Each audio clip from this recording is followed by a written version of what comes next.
kädestä kiinni, mennään pelaa jalkapalloa. Tu. Ja potku. Hyvä!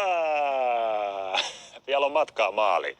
Moikka vaan, Roni tässä näin. Tänään on perjantai ja huomenna pelataan täällä Tammelan stadionilla Tampereella YouTube All Stars jalkapalloottelu. Joten mä päätin kuvata tämmöisen lyhyen fiilistelyvideo huomisesta, kun kerran tänne saavui päivää aikaisemmin. Luultavasti poistan tämän videon sitten huomenna, kun peli alkaa tai jotain semmoista.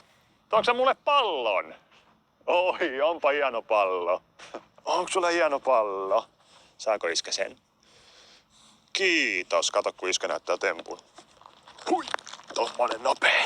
Hieno matsi on luvassa ja stadion alkaa täyttyä aika kivasti. Jonkin verran vielä on lippuja jäljellä, joten jos kiinnostaa tulla paikan päälle, niin videon tiedosta löytyy lippu.fihin linkki. Moni oli myös kysynyt, että pystyykö peliä seurata livenä, niin se onnistuu Solid Sportista, solidsport.com/allstars. Siellä on Gillasta tutut Rapsu sekä Miko selostamassa. Rapsun piti pelaa, mutta sillä meni selkärikki, niin hän sitten mieluummin puhuu koko peli.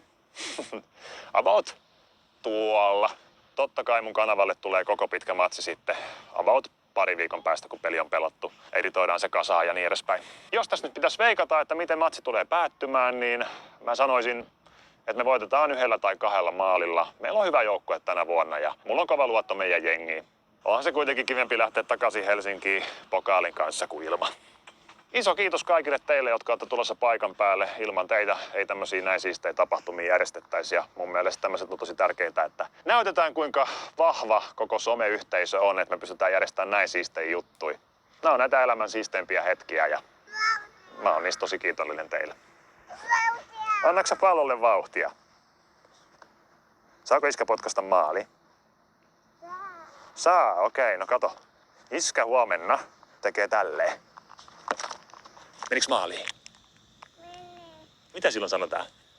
Piskatti teppui. No, ei niin sanota, vaan sanotaan, että jee. No niin, parempi. Ei muuta kuin mukavaa viikonloppua ja nähdään huomenna.